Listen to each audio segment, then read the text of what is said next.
भगवान भक्तों के चरित्र से प्रसन्न होते हैं।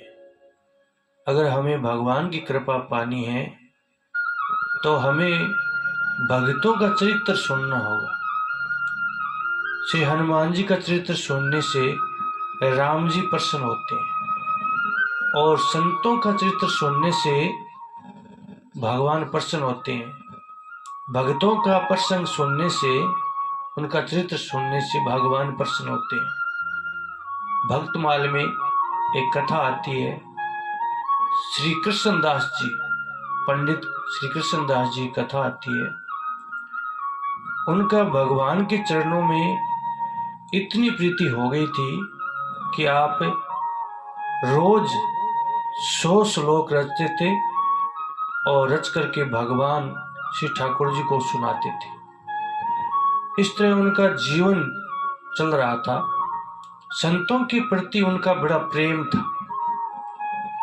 एक समय वे जब भगवान को श्लोक लिख करके रच करके सुना रहे थे, उसी समय कोई संत उनसे मिलने के लिए उनके पास आ जाते हैं। जैसे उनको संत आने की खबर मिलती है तो भगवान को श्लोक सुनाना छोड़ करके संत की सेवा में जा बैठते हैं। अब उनकी वार्तालाप में देर होने लगी। इधर भगवान को भी सब्र नहीं हुआ।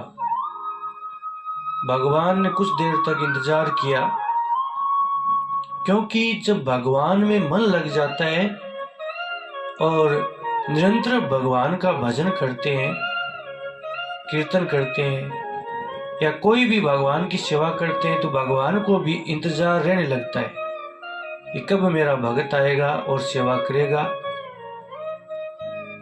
इस तरह जब देर होने लगी तो भगवान ने एक थाली उठा करके उसको बाहर फेंका। जैसे ही थाली की झंझनाहट बाहर सुनाई दी तो उनका बातचीत से जो कर्म था वो टूटा और फिर श्री पंडित कृष्णदास जी भगवान को आकर के पुनः श्लोक सुनाने लगे। तब भगवान ने उनको उल्हाना दिया कि भी आज श्लोक सुनाने में बड़ी देर कर दी। इस तरह जब भगवान का हम निरंतर भजन कर लग जाते हैं तो हमारे मन में निरंतर भगवान के प्रति प्रेम बढ़ने लगता है और भगवान को भी हमारा इंतजार होने लगता है कि कब हमारा भगत आएगा और हमारी सेवा में लगेगा। इस तरह जब हम भक्तों का चरित्र सुनते हैं तो भगवान का सानिध्य हमें प्राप्त होता है और संतों की सेवा हम करते हैं तो भगवान की कृपा होती है। तो जैसे भगवान ने उनको उलाना दिया तो उन्होंने कहा कि भगवान, संत हमारे पास आए थे, उनकी सेवा में कोई कमी रह जाए तो क्या आप सहन कर सकते हो? तो भगवान ने जैसे ही ये बात सुनी बड़े प्रसन्न हुए और भगवान ने आशीर्वाद प्रदान किया। इस तरह संतों की सेवा करने से भगवान प्रसन्न होते हैं।